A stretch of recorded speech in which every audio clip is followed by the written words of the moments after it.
아이고, 제 반지가 없어졌어요. 방금 전까지 분명히 여기 있었는데. 어? 맞다. 아까 사돈 어르신이 이쪽에 계시던 것 같은데. 아가씨, 지금 무슨 말씀하시는 거예요? 왜요? 그냥 사실만 말한 건데. 저는 뭐 말도 못해요? 난 이만 가보겠습니다. 사돈 어르신, 잠깐만요. 어딜 가세요? 지금 반지가 없어졌는데. 신우이가 아버지의 앞을 막아섰습니다. 그리고는 옆에 있던 의자를 발로 거세게 걷어찼습니다. 무거운 연회장 의자가 넘어지면서 아버지의 다리를 강타했고 중심을 잃은 아버지는 그대로 바닥에 쓰러지셨습니다.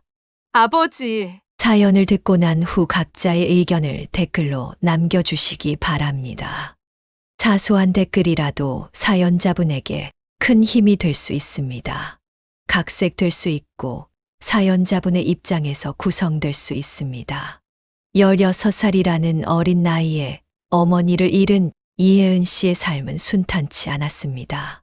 그녀는 매일 아침 어머니가 가장 좋아하던 국화꽃이 피어있는 사진을 보며 하루를 시작했습니다.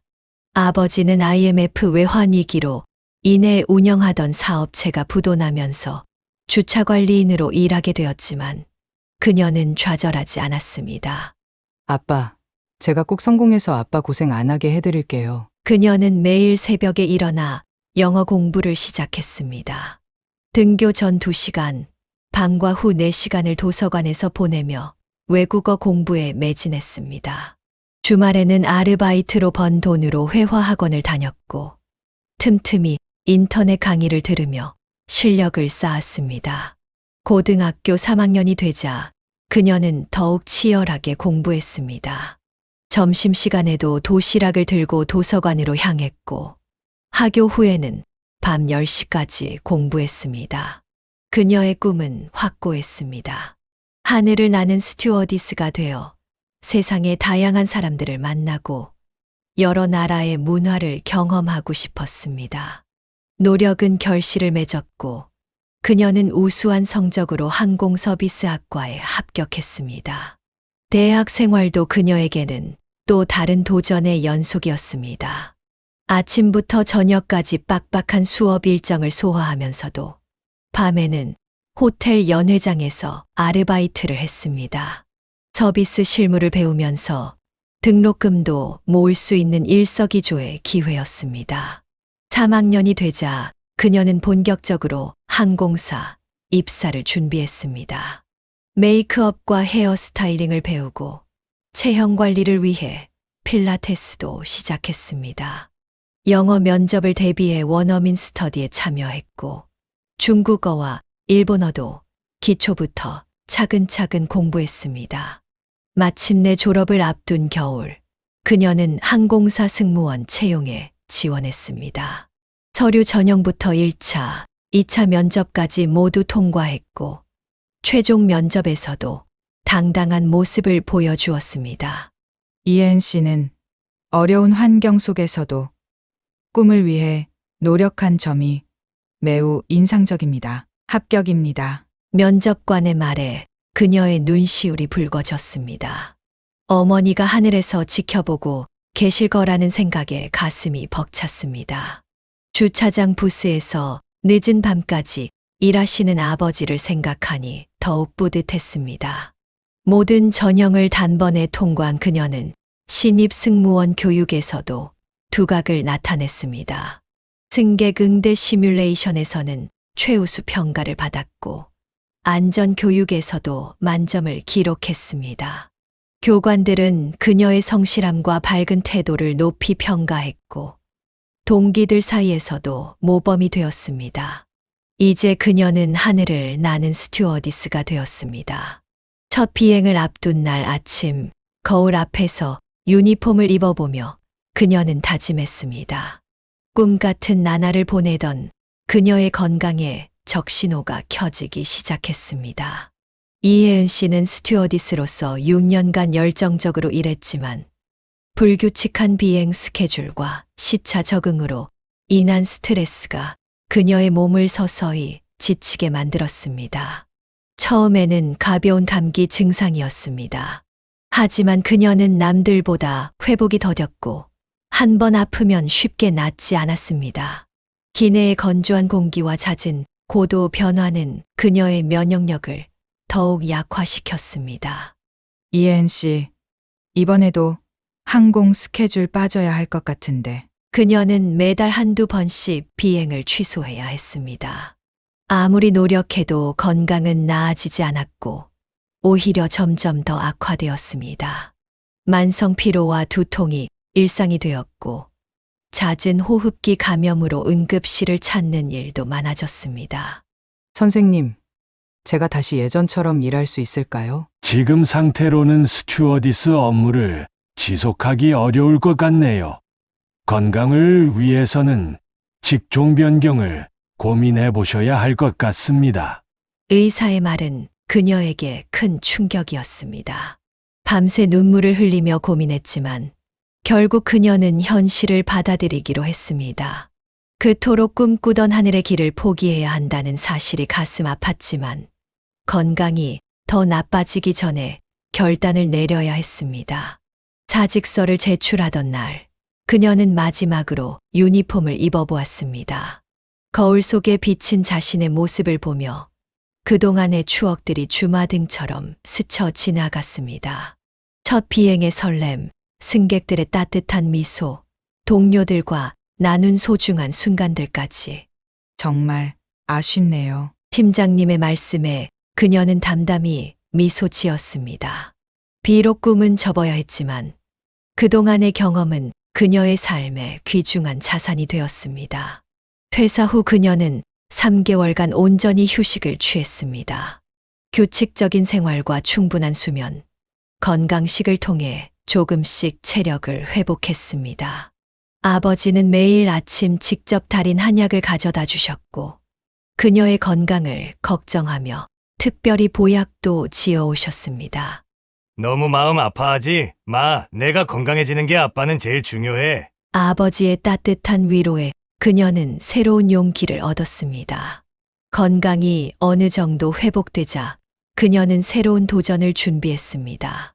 스튜어디스 시절 쌓은 서비스 경험과 외국어 실력을 살려 유명 백화점 명품관에 지원했고 합격 통보를 받았습니다.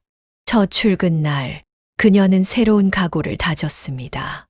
비록 하늘을 날지는 못하지만 이곳에서도 최선을 다해 자신의 길을 개척해 나가기로 했습니다. 그리고 언젠가는 이 시련도 그녀를 더 강하게 만들어줄 것이라 믿었습니다. 명품관에서의 새로운 시작은 그녀에게 또 다른 가능성을 열어주었습니다. 규칙적인 근무 시간 덕분에 건강도 차츰 회복되었고 VIP 고객 응대를 통해 새로운 경험도 쌓아갔습니다. 그녀는 이제 자신의 한계를 인정하면서도 그 안에서 최선을 다하는 법을 배워가고 있었습니다. 백화점 명품관에서 일한 지 1년이 되어갈 무렵 그녀의 인생에 특별한 손님이 찾아왔습니다. 이혜은 씨는 한동안 연애를 멀리하고 있었습니다. 스튜어디스 시절 만난 남자들은 대부분 그녀의 화려한 직업에만 관심을 보였고 건강 악화로 직업을 그만둔 후에는 그들의 관심도 식어갔기 때문입니다. 그날도 평소처럼 매장을 정리하고 있던 중이었습니다. 문득 고개를 들어보니 한 남자가 진열대 앞에서 망설이는 모습이 보였습니다. 혹시 도움이 필요하신가요? 아, 내 어머님 생신 선물을 고르고 있어요. 그렇게 시작된 대화는 예상보다 길어졌습니다. 김인철 씨는 그녀가 추천한 시계에 대해 꼼꼼히 물어보았고 그녀는 진심을 다해 설명했습니다. 이엔 씨는 고객의 마음을 참 잘 읽으시네요. 아, 제 이름을 어떻게? 명찰을 보고 외워뒀어요. 다음에 또 올게요. 그는 정말로 다시 찾아왔습니다. 때로는 아무것도 사지 않고 그저 그녀와 이야기를 나누다 가기도 했습니다. 퇴근하고 저랑 커피 한잔 하실래요? 죄송해요. 오늘은 좀 피곤해서. 그녀가 거절했을 때도 그는 자연스럽게 받아들였습니다. 오히려 그녀의 건강을 걱정하며 따뜻한 말을 건넸습니다. 무리하지 마세요. 다음에 컨디션 좋을 때 봐요. 한 달쯤 지났을까 그녀는 자신도 모르게 그를 기다리고 있는 자신을 발견했습니다. 그리고 어느 날 그녀는 용기를 내어 먼저 말을 걸었습니다. 저기, 오늘은 제가 커피 한잔 하자고 해도 될까요? 네? 아, 네. 당연하죠. 처음으로 가진 데이트에서 그들은 밤늦게까지 이야기를 나눴습니다.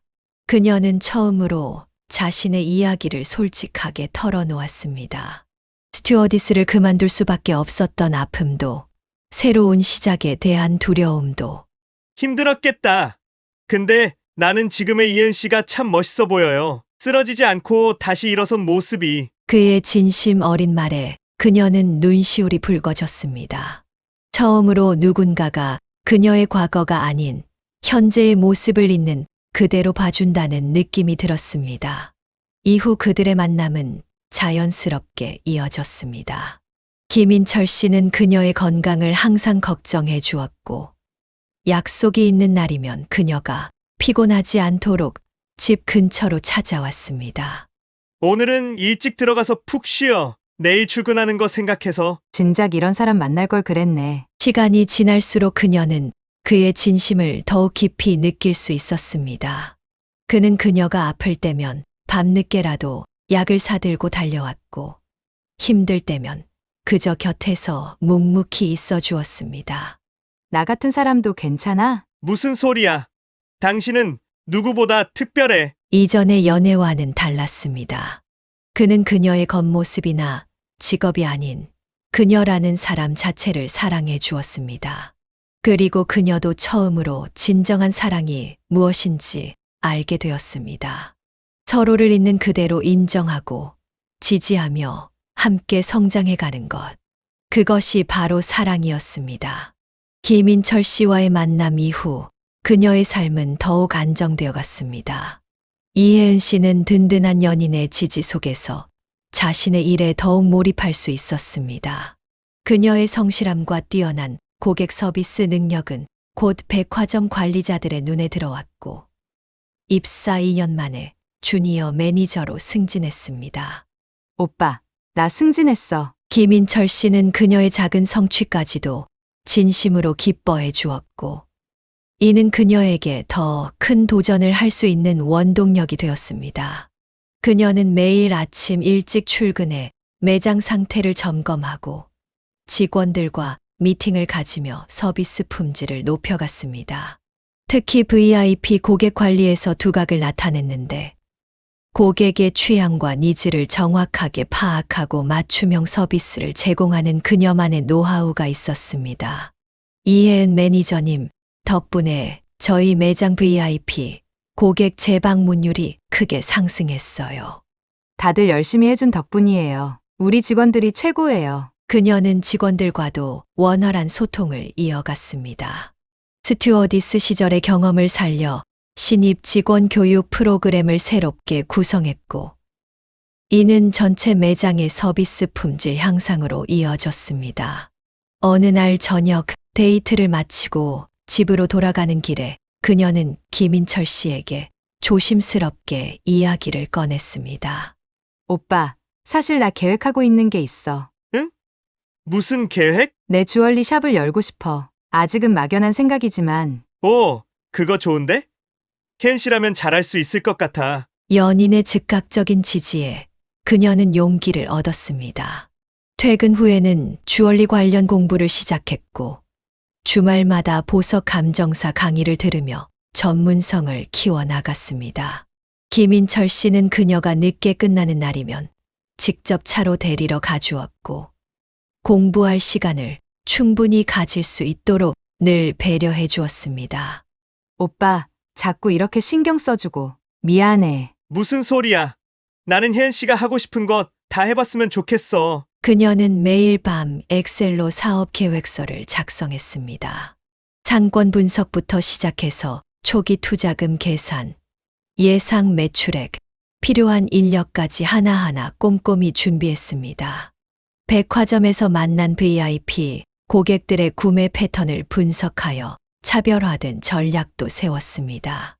3년이 지나자 그녀는 시니어 매니저로 다시 한번 승진했습니다. 이제 그녀는 전체 명품관 매출의 10%를 책임지는 핵심 인력이 되었습니다. 하지만 그녀의 꿈은 더 컸습니다. 매일 아침 출근길에 그녀는 미래에 열게 될 자신의 주얼리 샵을 상상했습니다. 이제 곧 준비가 다 될 것 같아. 서두르지 마. 차근차근 해나가면 돼. 김인철 씨의 말처럼 그녀는 조급해하지 않고 한 걸음씩 나아갔습니다.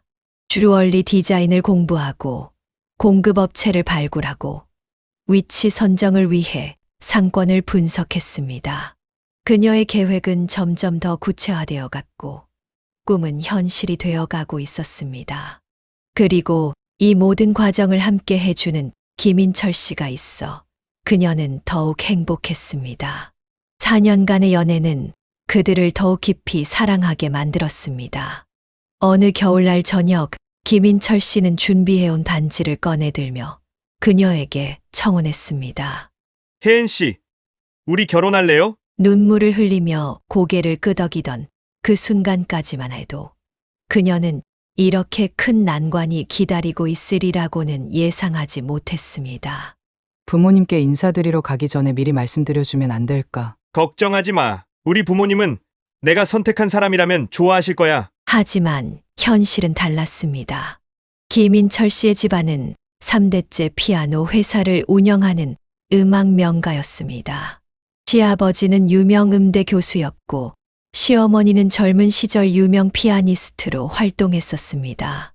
처음 시댁을 방문한 날, 그녀는 현관에 들어서는 순간부터 압도되었습니다. 벽면 가득 걸린 클래식 공연 포스터들, 거실 한켠을 차지하고 있는 그랜드 피아노, 그리고 유럽풍의 고급스러운 인테리어까지 모든 것이 그녀의 세계와는 달랐습니다. 어서 와라. 시어머니의 인사는 공손했지만 차가웠습니다. 마치 고객을 대하듯 형식적인 미소를 지으며 그녀를 맞이했습니다. 저 처음 뵙겠습니다. 이혜은이라고 합니다. 떨리는 목소리로 인사를 건넸지만 시부모님의 반응은 미지근했습니다. 시아버지는 신문을 보시다가 잠깐 고개를 들어 가볍게 끄덕이는 것으로 인사를 대신했습니다.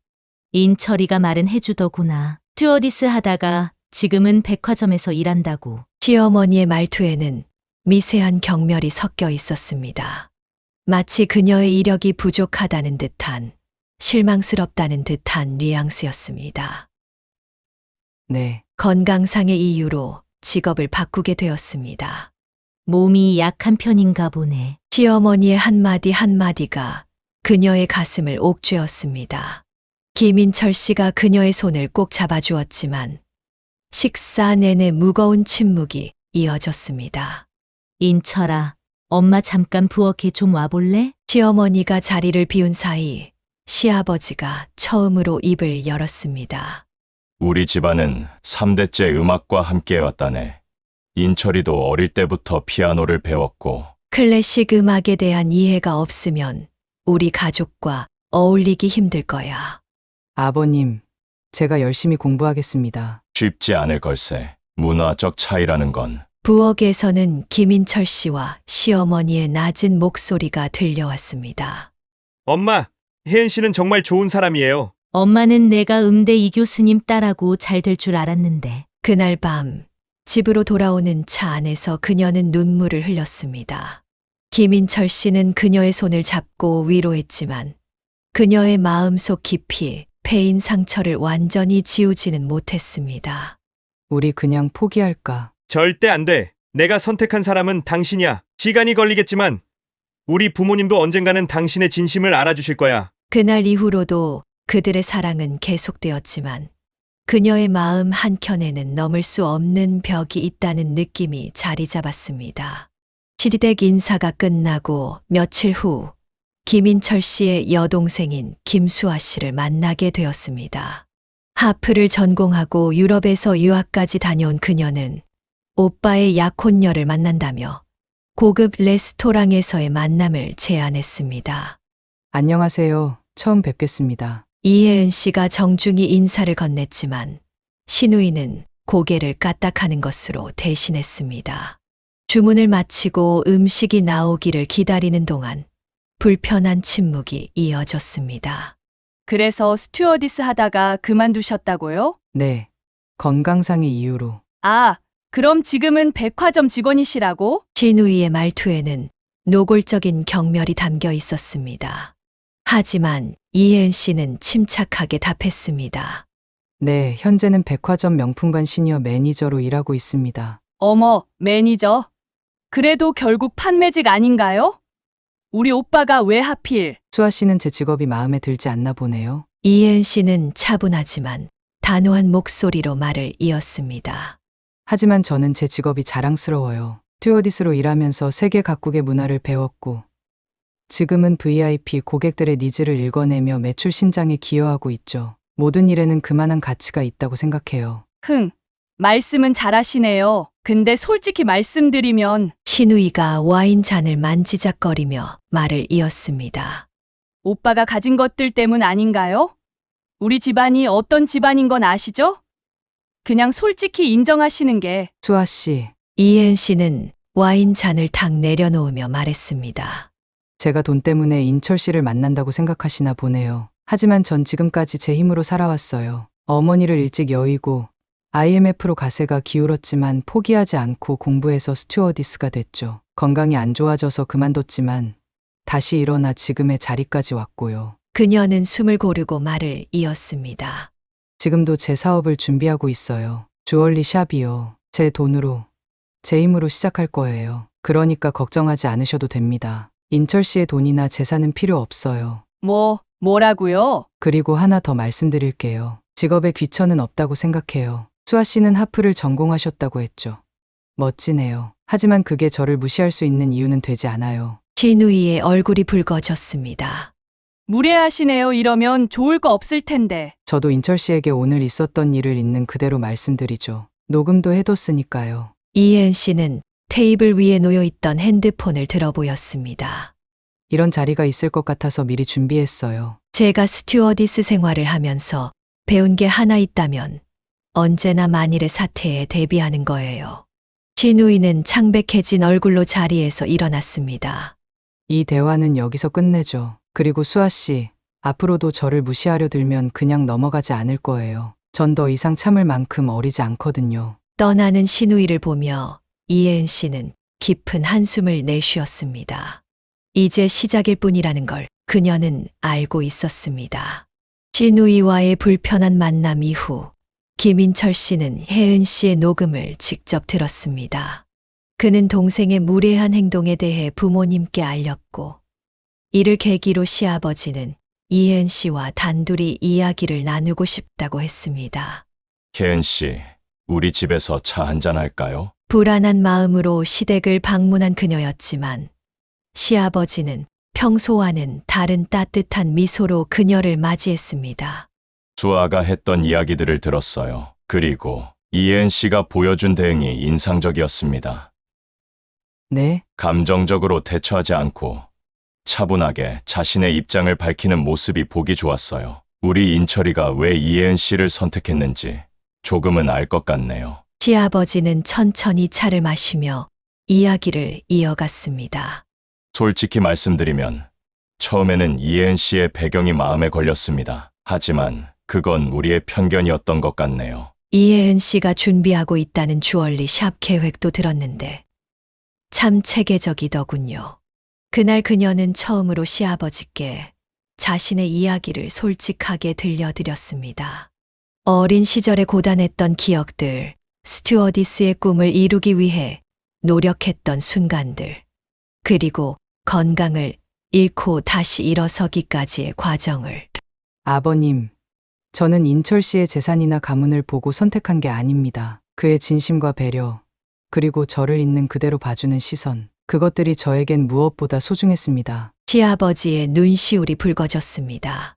이혜은 씨, 미안해요. 우리가 너무 섣부른 판단을 했네요. 그 대화 이후 시부모님의 태도는 눈에 띄게 달라졌습니다. 시어머니는 직접 양가 상견례 자리를 준비하겠다고 나섰고, 이혜은 씨의 아버지를 각별히 배려했습니다. 이렇게 성실하고 훌륭한 따님을 키우신 건 모두 아버님의 공이시죠. 상견례 자리에서 시어머니는 이혜은 씨의 아버지께 진심 어린 존경을 표했습니다. IMF 이후 힘들었던 시기에도 딸의 교육을 위해 밤낮으로 일하신 아버지의 이야기를 들으며 시부모님은 깊은 감동을 받았습니다. 우리 혜은이가 잘 부탁드립니다. 아니에요. 저희가 오히려 이렇게 좋은 사위를 맞이하게 되어 감사할 따름입니다. 양가의 부모님들은 서로를 향한 깊은 이해와 존중 속에서 훈훈한 시간을 보냈습니다.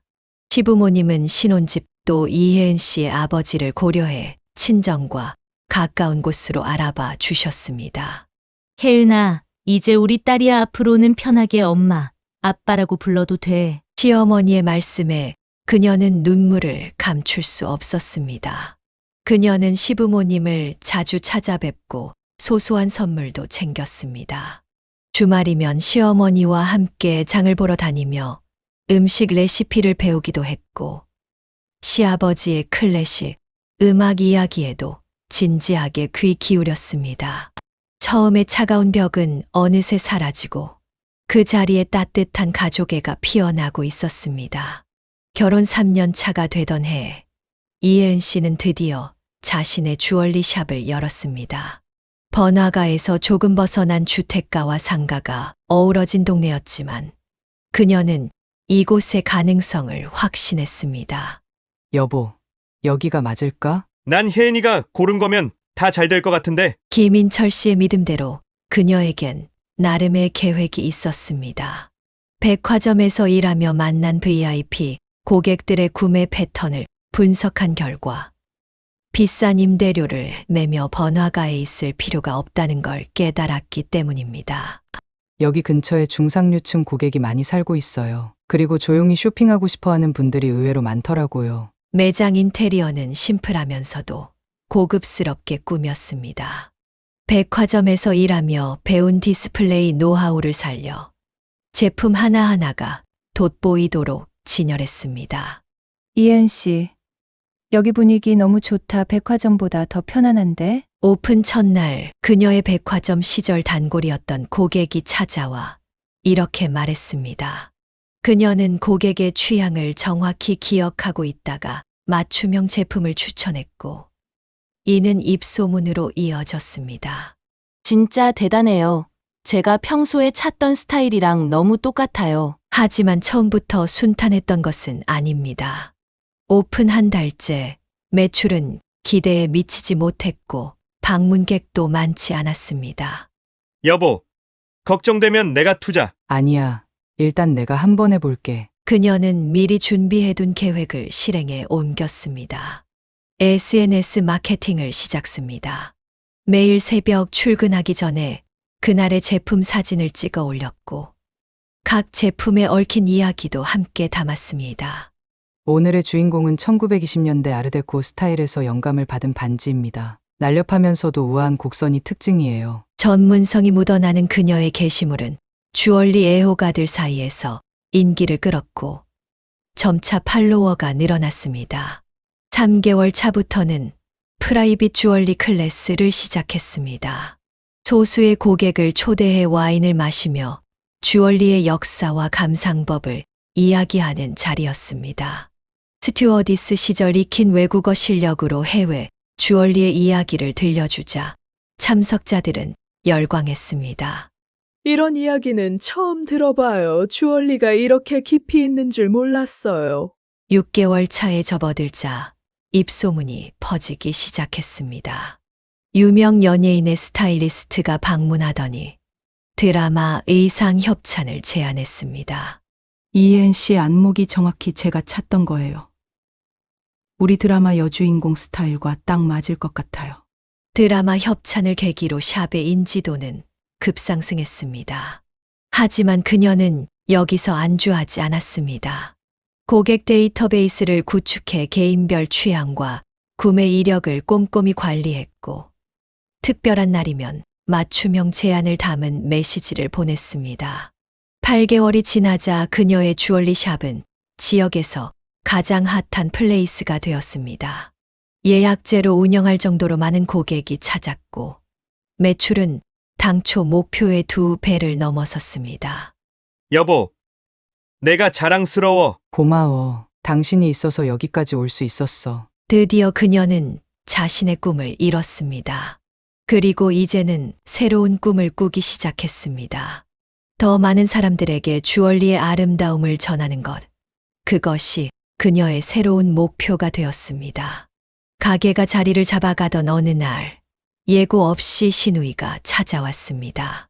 김수아 씨는 친구들 5명을 데리고 왔습니다. 언니, 오랜만이에요. 친구들이랑 왔어요. 겉으로는 친근한 목소리였지만 그녀의 눈빛은 차가웠습니다. 아, 아가씨 오셔서요. 수아야, 여기가 그 올케 언니 가게야? 생각보다 분위기 괜찮다. 신우이의 친구들이 매장을 둘러보며 이것저것 만져보기 시작했습니다. 이혜은 씨는 불안한 예감을 느꼈습니다. 언니, 우리 친구들한테 특별 할인해줘야 하는 거 아시죠? 다들 SNS에서 영향력 있는 사람들이에요. 죄송하지만 저희는 정찰제로 운영하고 있어요. 뭐예요? 신우이 친구들한테 그것도 안 해준다고요? 김수아 씨의 목소리가 갑자기 높아졌습니다. 수아 씨, 여기는 제 사업장이에요. 모든 고객을 공평하게 대우하는 게 원칙이고요. 뭐요? 새언니 지금 우리 보고 그냥 일반 고객이랑 같다는 거예요? 신우이는 진열대 위에 목걸이를 거칠게 집어들었습니다. 이거 얼마예요? 백화점보다 비싸네. 언니 원가가 얼마인지 다 알아요. 이렇게 바가지 씌우시게? 그 제품 조심스럽게 다뤄주세요. 손상되면 배상하셔야 합니다. 이혜은 씨의 단호한 목소리에 매장 안이 순간 조용해졌습니다. 뭐라고요? 배상. 언니 나한테 지금 뭐라고 하는? 네, 배상이요. 그리고 이런 식의 행동은 영업 방해가 될 수 있어요. 신우이의 얼굴이 새빨개졌습니다. 야! 너희들 봤지? 이게 무슨 고급 주얼리 샵이야? 여기 물건들 다 짝퉁 아니야? 내가 블로그에 올려버릴 거야! 아가씨 억지 그만 부리세요. 지금 허위사실 유포로 협박하시는 건가요? 신우이의 친구들은 하나 둘 매장을 빠져나가기 시작했습니다. 하지만 이것은 시작에 불과했습니다. 다음 주에는 신우이가 술에 취해 찾아와 오빠를 꼬신 무슨 수로 결혼했냐며 소리를 질렀고, 그 다음 주에는 새벽에 찾아와 매장 유리창을 두드리며 난동을 부렸습니다. 결국 이혜은 씨는 더 이상 참지 않기로 했습니다. 수아 씨, 이제 그만하세요. 다음에 또 이런 일이 있으면 시부모님께 모든 걸 말씀드리고 경찰에도 신고하겠습니다. 언니 감히! 지금까지 시부모님 체면 생각해서 참았지만 이제는 안 되겠네요. 김수아 씨는 그제야 제정신이 든 듯했습니다. 하지만 이혜은 씨는 그녀의 눈빛에서 이것이 끝이 아님을 직감했습니다. 앞으로 더 큰 폭풍이 올 것임을. 신우이의 영업방해가 있은 후 이혜은 씨는 매장 관리를 더욱 철저히 했습니다. 매일 밤 재고 실사를 하던 중 이상한 점을 발견했습니다. 고가의 반지들이 하나둘씩 사라지고 있었던 것입니다. 처음에는 자신의 실수라고 생각했습니다. 하지만 의심이 들자 CCTV를 꼼꼼히 확인해 보기 시작했습니다. 그리고 그녀는 충격적인 장면을 목격했습니다. 신우이는 매장이 복잡할 때마다 찾아와 진열대 앞에서 주변을 살피다가 순식간에 제품을 자신의 가방에 넣는 모습이 찍혀 있었습니다. 더 놀라운 것은 그 횟수였습니다.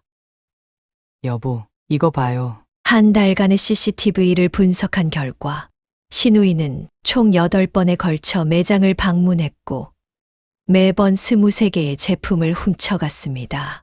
반지 7개를 포함해 목걸이, 귀걸이 등 총 24개의 제품이 사라졌습니다.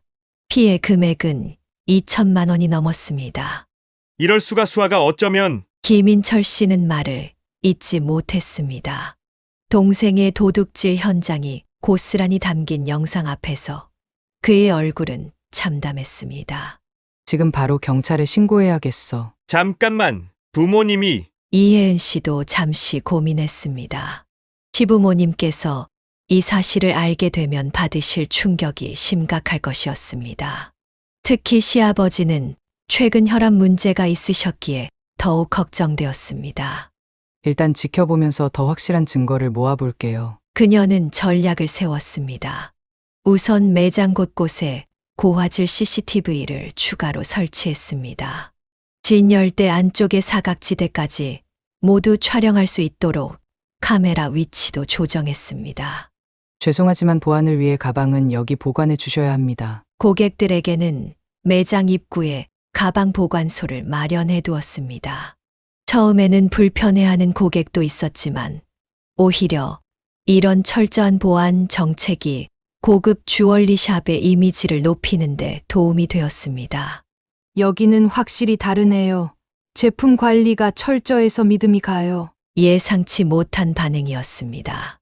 보안 강화로 인해 오히려 매출이 상승했고 VIP 고객들의 신뢰도도 높아졌습니다. 하지만 신우이의 도둑질은 계속되었습니다. 이번에는 더욱 대담해져서 직원들의 시선이 다른 곳을 향했을 때 제품을 훔쳐갔습니다. 모든 것이 더욱 선명한 화질의 CCTV에 고스란히 담겼습니다.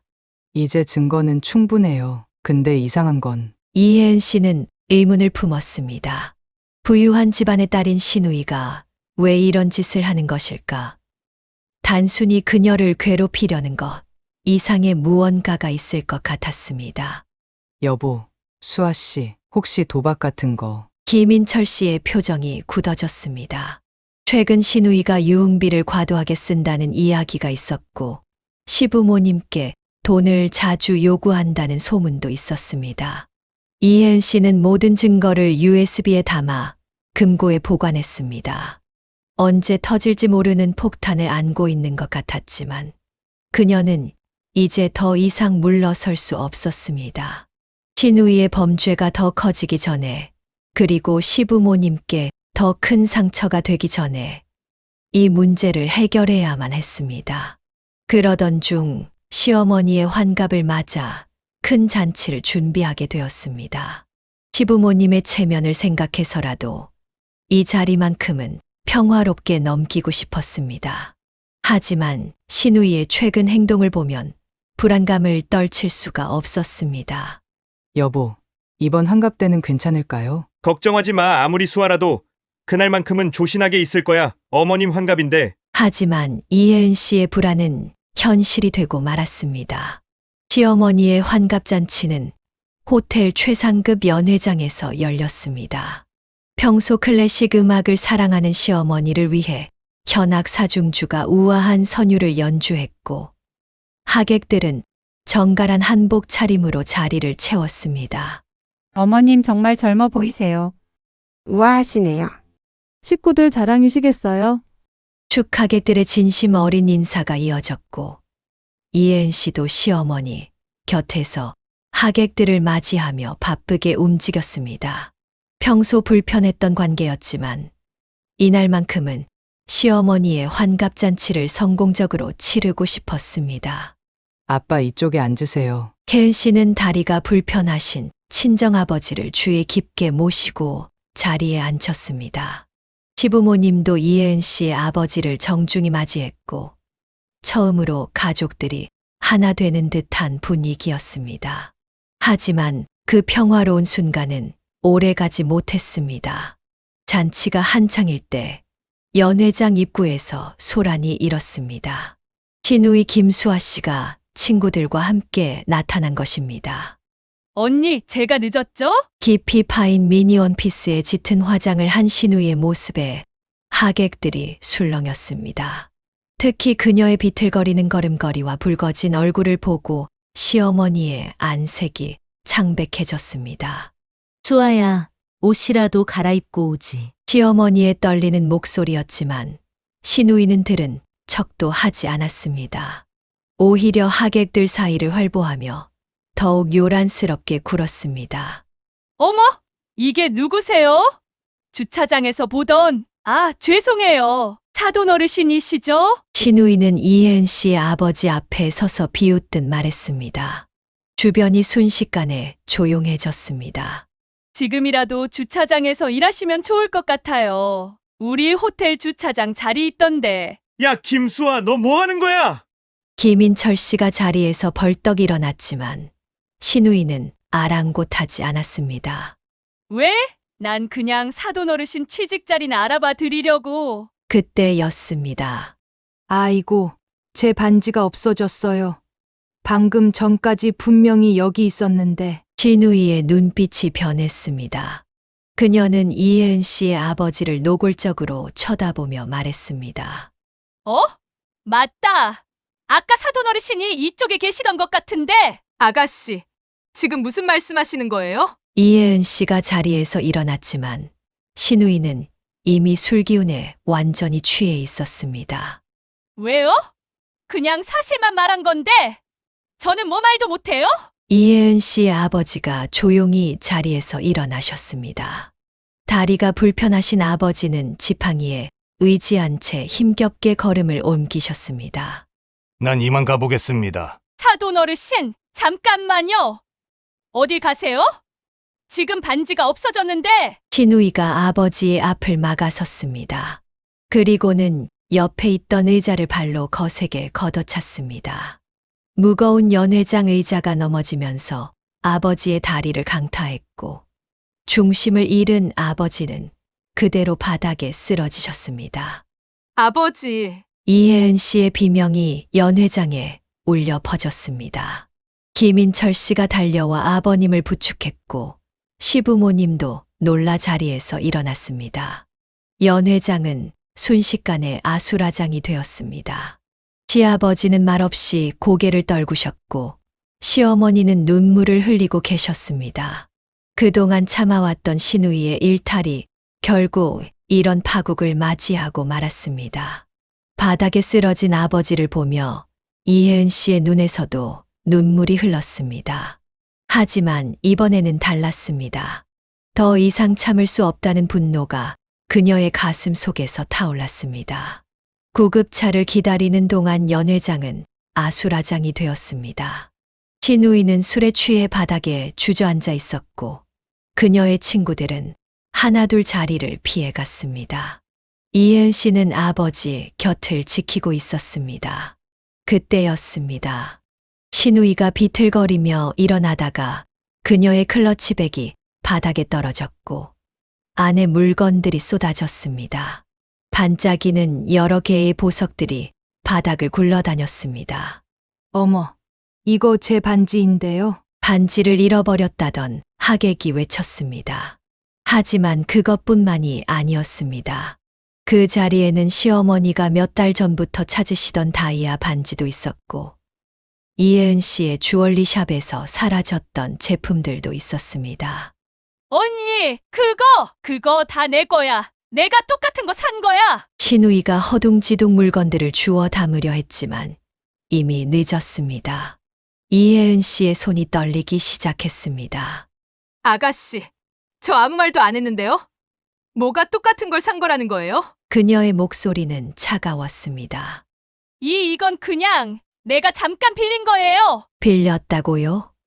하객분의 반지도 빌리신 거예요? 이혜은 씨는 휴대폰을 꺼냈습니다. 그리고 매장의 CCTV 영상들을 하나씩 재생하기 시작했습니다. 이건 3월 15일 수아 씨가 매장에서 반지를 훔치는 장면이에요. 이건 4월 2일 목걸이를 가져가시네요. 5월에는 귀걸이를. 그동안 정말 바쁘셨나 봐요. 연회장이 쥐죽은 듯 조용해졌습니다. 이걸 어떻게? 그리고 방금은 다른 하객분의 반지까지. 그것도 모자라서 우리 아버지께 누명까지 씌우시려고 했던 거예요? 시어머니가 자리에서 일어나 천천히 다가왔습니다. 수아야, 내가 어떻게? 저희 아버지에게 사과 안 하고 뭐 하세요? 이혜은 씨의 목소리가 높아졌습니다. 그동안 참아왔던 분노가 폭발하기 시작했습니다. 우리 아버지는 IMF 때 모든 걸 잃으시고도 절대 비굴하게 살지 않으셨어요. 주차 관리인이 되셨지만 늘 당당하게 사셨고 제게 늘 정직하라고 가르치셨죠. 그런 분을 감히. 이혜은 씨의 눈에서 뜨거운 눈물이 흘렀습니다. 왜 이러는 거예요? 처음부터 다 계획하신 거예요? 난 난 그냥 오빠가 너랑 결혼하는 게 싫었어. 우리 집안하고 어울리지도 않는 사람이. 시아버지가 자리에서 일어나셨습니다. 수아야, 이리 와봐. 아, 아버지! 무릎 꿇어. 네? 지금 당장 사돈어른께 무릎 꿇고 사과해. 당장! 신우이는 떨리는 다리로 일어나 이혜은 씨의 아버지 앞으로 걸어갔습니다. 하지만 그녀의 눈빛은 여전히 불손했습니다. 사과하기 전에 이혜은 씨가 신우이의 팔을 잡았습니다. 더 훔친 물건들은 어디 있는지 전부 말하세요. 그리고 왜 이런 짓을 하셨는지도요. 이제 더는 숨길 게 없을 텐데요. 연 회장의 모든 시선이 신우이에게 집중됐습니다. 이제 그녀가 그동안 감춰온 모든 진실을 밝혀야 할 시간이 온 것입니다. 환갑잔치 다음 날 아침, 이혜은 씨는 남편과 함께 경찰서를 찾았습니다. 그동안 수집해온 모든 증거 자료들을 들고서였습니다. 피해 금액이 어느 정도 되시나요? 제 가게에서만 2천만 원어치가 넘는 주얼리를 훔쳐갔고, 그리고 어제 환갑잔치에서 하객의 반지까지. 담당 형사는 CCTV 영상들을 꼼꼼히 살펴보았습니다. 매번 같은 수법으로 물건을 훔쳐가는 모습이 선명했습니다. 상습 절도죄로 입건하겠습니다. 그리고 어제 있었던 폭행건도 같이 조사하도록 하죠. 그때 경찰서 문이 벌컥 열렸습니다. 언니, 제발 고소 취하해줘요. 내가 잘못했어요. 신우이가 울면서 들어왔습니다. 뒤이어 시어머니와 시아버지도 들어섰습니다. 수아야, 이제 와서 그런다고 해결될 일이 아니야. 시아버지의 목소리는 단호했습니다. 아버지, 저 교도소는 못 가요. 제발. 그럼 처음부터 그런 짓을 하지 말았어야지. 신우이는 이혜은 씨의 다리를 붙잡고 늘어졌습니다. 언니, 나 이제 정신 차렸어요. 다시는 이런 짓 안 할게요. 제발, 우리 오빠 체면도 있는데. 아가씨. 이혜은 씨는 차분하게 신우이를 바라보았습니다. 체면이요? 저희 아버지 체면은 생각 안 하셨나요? 어제 그렇게 모욕하고 폭행까지 하실 때는. 그건 제가 술에 취해서. 술은 핑계가 안 됩니다. 그리고 이건 단순 절도가 아니에요. 저희 가게에서 물건을 훔치기 시작한 게 언제부터였죠? 제가 결혼하기도 전부터였잖아요? 이혜은 씨는 휴대폰을 꺼내 증거 사진들을 보여주었습니다. 이건 작년 12월. 이건 올해 1월. 매달 한두 번씩 우리 매장을 찾아와서 물건을 훔쳐가셨더라고요. 다 계획적이었던 거죠? 신우이의 얼굴이 창백해졌습니다. 도대체 왜 그러신 거예요? 저를 괴롭히고 싶으셨던 거예요? 그게 아니라. 말씀해 보세요. 제가 한 번도 수아 씨한테 잘못한 적 없는데 왜 이러시는지 정말 궁금해요. 신우이는 고개를 푹 숙였습니다. 난 그냥 오빠가 언니 같은 사람이랑 결혼하는 게 싫었어요. 처음엔 그냥 괴롭히고 싶었는데. 점점 욕심이 생겨서. 그래서 물건을 훔치기 시작한 거군요. 그럼 그 물건들은 어디에 있나요? 전부 그대로 있어요, 집에. 이혜은 씨, 우선 어떻게 하실지 정하시는 게 우선일 것 같네요. 네, 생각 좀 해보겠습니다. 피해 금액이랑 CCTV 영상은 모두 그대로니까요. 이혜은 씨는 준비해온 서류들을 하나씩 꺼내 놓았습니다. 신우이의 범행일지, 피해 물품 리스트, CCTV 영상을 저장한 USB까지 모든 것이 체계적으로 정리되어 있었습니다. 언니, 제발. 신우이는 그 자리에 주저앉아 엉엉 울기 시작했습니다. 시어머니는 한숨만 깊이 내쉬셨고 시아버지는 담담하게 경찰의 조사에 협조했습니다. 다음 날 이혜은 씨의 아버지는 여느 때와 같이 일찍 일어나 양복을 챙겨 입으셨습니다.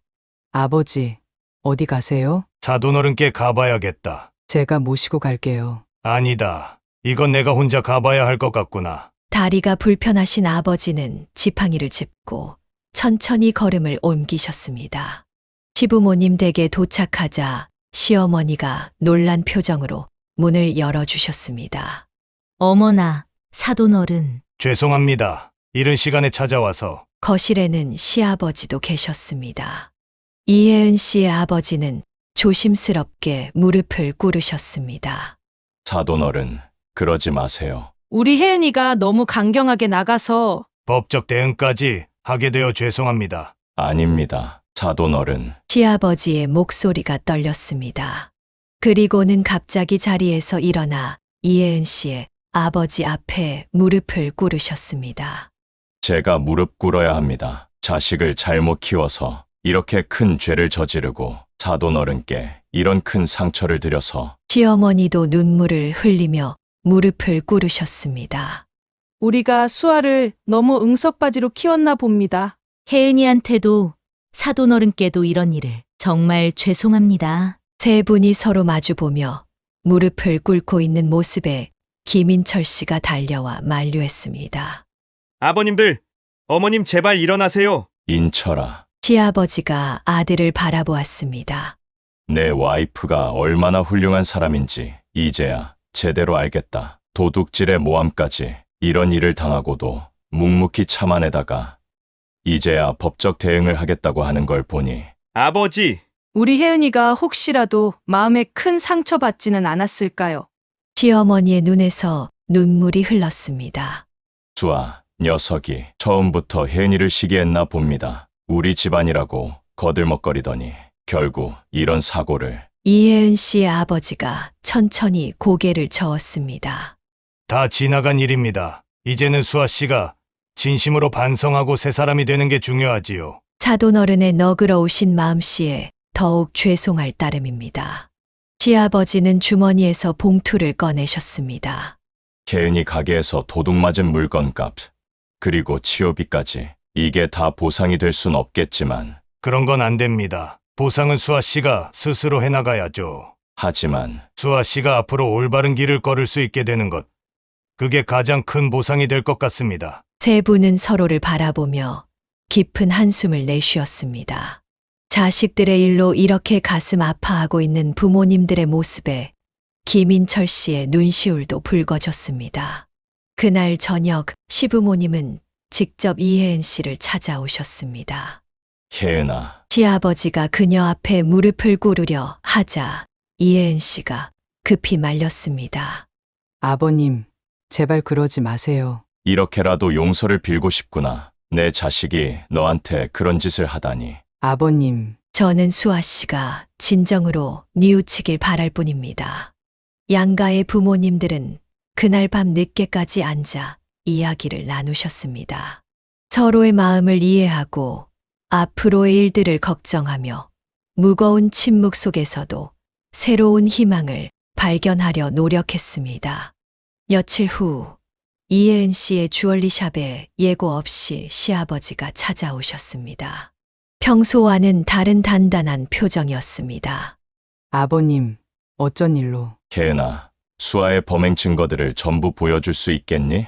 시아버지의 목소리에는 흔들림이 없었습니다. 이혜은 씨는 잠시 망설였지만 금고에서 USB와 서류들을 꺼내왔습니다. 여기 있습니다. CCTV 영상이랑 피해 물품 리스트, 그리고 시아버지는 꼼꼼히 자료들을 살펴보셨습니다. 영상 속에서 신우이가 물건을 훔치는 장면들을 보시면서 그의 얼굴은 점점 굳어갔습니다. 아버님, 너무 마음 쓰지 마세요. 아니다. 이건 내가 봐야 할 것들이야. 시아버지는 한 장 한 장 서류를 넘기며 딸의 죄목들을 확인하셨습니다. 절도 횟수, 피해 금액, 그리고 환갑잔치에서의 폭행까지. 모든 것을 꼼꼼히 기록해 두신 이혜은 씨의 정확성에 감탄하시는 듯 했습니다. 혜은아, 시아버지는 천천히 일어나 이혜은 씨 앞에 고개를 숙였습니다. 그동안 정말 미안했다. 수아의 잘못된 행동을 모른 척 넘어간 것도 결국은 내 잘못이야. 아버님, 우리 며느리가 이렇게 훌륭한 사람인데 딸의 편만 들었던 내가 부끄럽구나. 시아버지의 눈에서는 눈물이 흘러내렸습니다. 수아가 저지른 일들, 이제야 제대로 알게 되었구나. 내가 그동안 얼마나 참아왔는지 이 자료들을 보니 더욱 가슴이 아프다. 이혜은 씨는 시아버지의 진심 어린 모습에 마음이 흔들렸습니다. 이렇게 찾아온 건 혜은아, 내가 수아를 용서해줬으면 해서야. 아버님, 물론 수아의 잘못을 덮으려는 게 아니다. 그 아이가 진심으로 뉘우치고 앞으로는 바르게 살 수 있도록 내가 한 번만 기회를 줬으면 좋겠구나. 시아버지는 이혜은 씨 앞에 무릎을 꿇으셨습니다.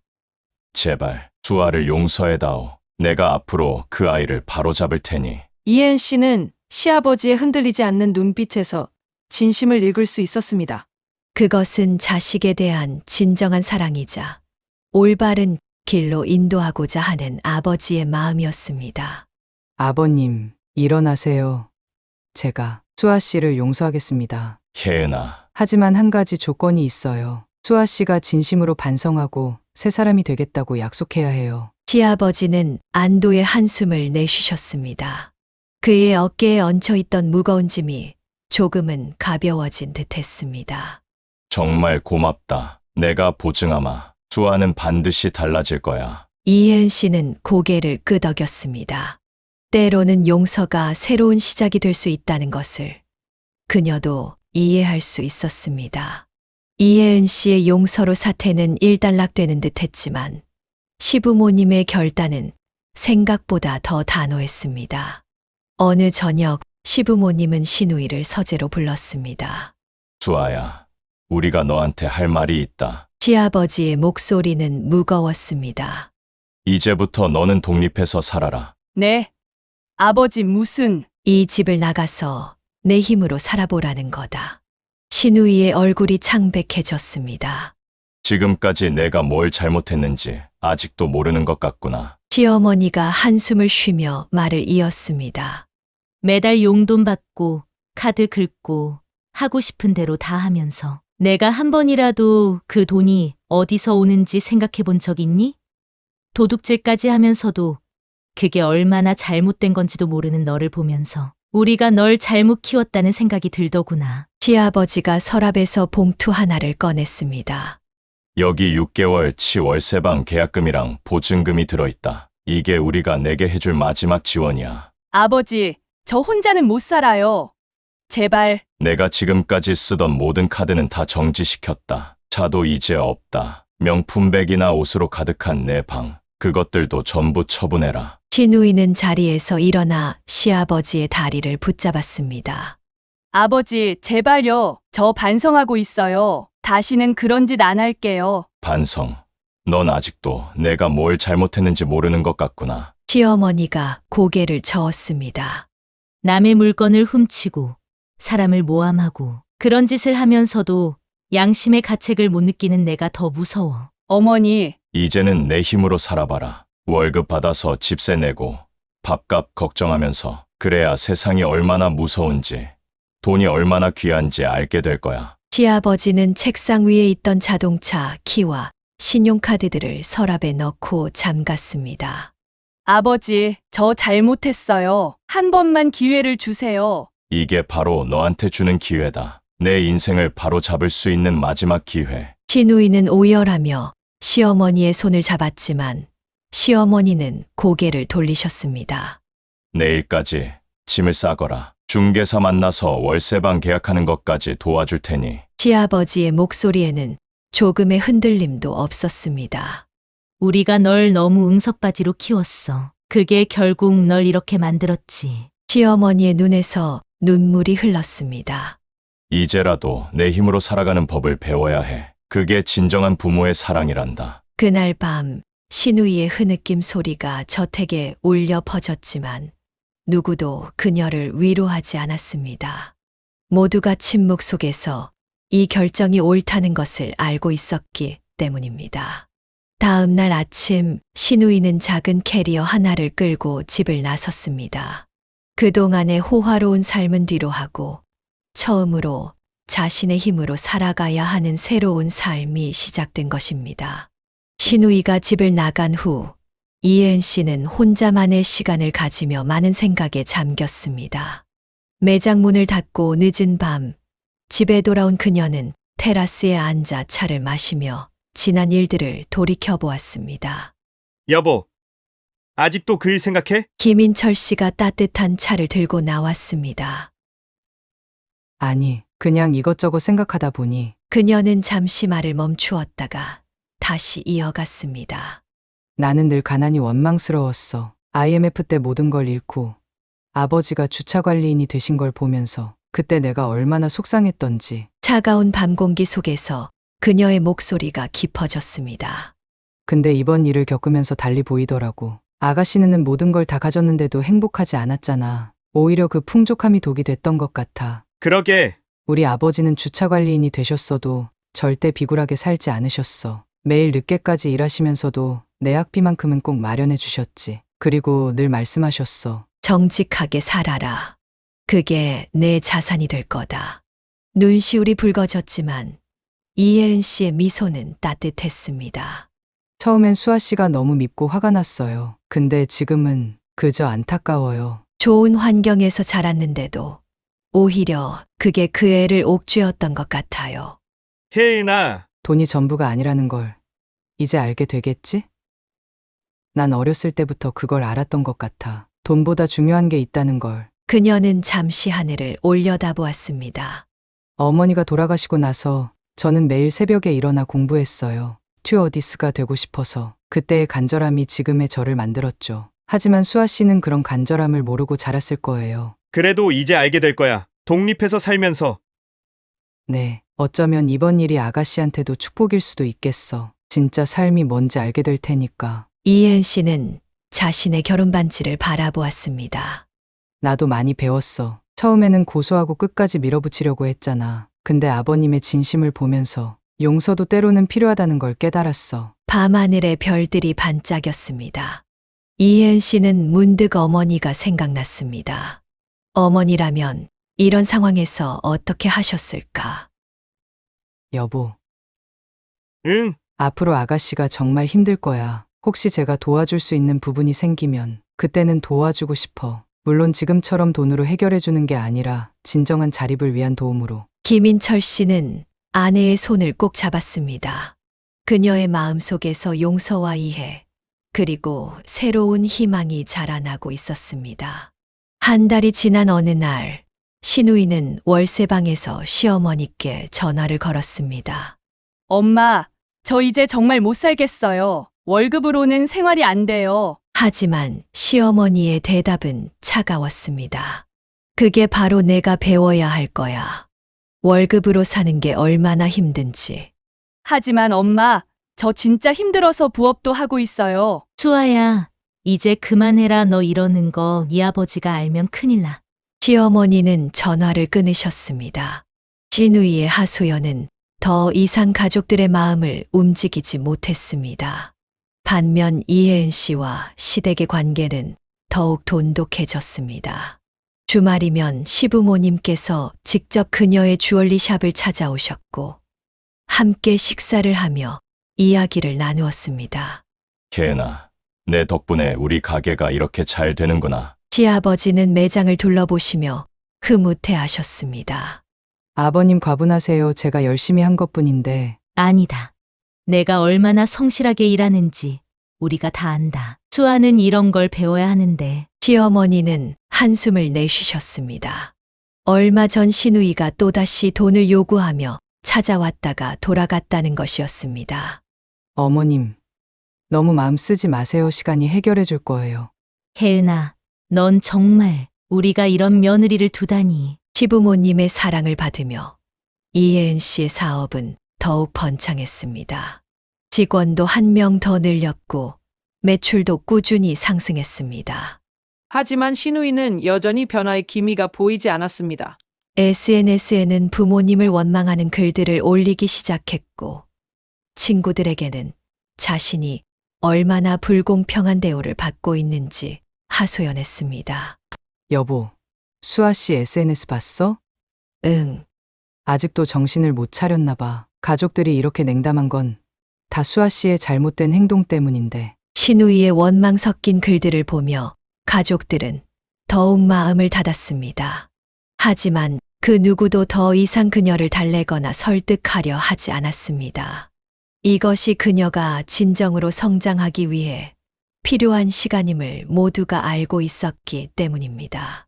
혜은아, 주말에 우리 집에 와서 식사할래? 시어머니의 따뜻한 초대에 이혜은 씨는 미소 지었습니다. 어쩌면 이것이 진정한 가족의 모습이 아닐까. 서로를 이해하고 진심으로 아끼며 때로는 엄격할 수 있는 그런 관계. 늦가을에 선선한 바람이 불어오던 어느 날, 이혜은 씨는 매장 정리를 하다가 문득 신우이의 옛 모습이 담긴 가족 사진을 발견했습니다. 결혼식 날 찍은 사진이었습니다. 여보, 이거 봐. 우리 결혼식 사진이네. 사진 속 신우이는 환하게 웃고 있었습니다. 그때만 해도 모든 게 달랐습니다. 가끔 생각나. 아가씨가 저런 순수한 미소를 다시 찾을 수 있을까? 시간이 해결해 줄 거야. 남편의 말처럼 이혜은 씨는 시간이 모든 것을 치유할 것이라 믿었습니다. 비록 지금은 신우이가 가족들을 원망하고 있지만 언젠가는 이 시간이 그녀에게 얼마나 소중한 가르침이었는지 깨닫게 될 것이라 생각했습니다. 어제 편의점에서 수아 봤어. 정말? 응. 늦은 밤까지 일하더라. 예전에 그 도도하던 모습은 찾아볼 수 없었지만 이혜은 씨는 잠시 말을 멈추었다가 이어갔습니다. 오히려 그 모습이 더 아름다워 보이더라고. 처음으로 자기 힘으로 살아가는 모습이.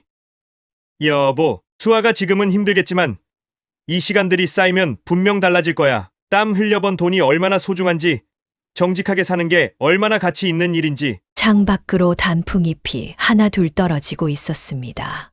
계절이 바뀌듯 사람도 서서히 변화한다는 걸 그녀는 알고 있었습니다. 여보, 나중에 수아가 정말 변하면 그때는 우리가 먼저 손 내밀어도 될까? 그래, 그때가 오면 우리가 먼저 다가가자. 이혜은 씨는 따뜻한 미소를 지었습니다. 그녀의 마음속에는 이미 용서와 화해의 씨앗이 자라고 있었습니다.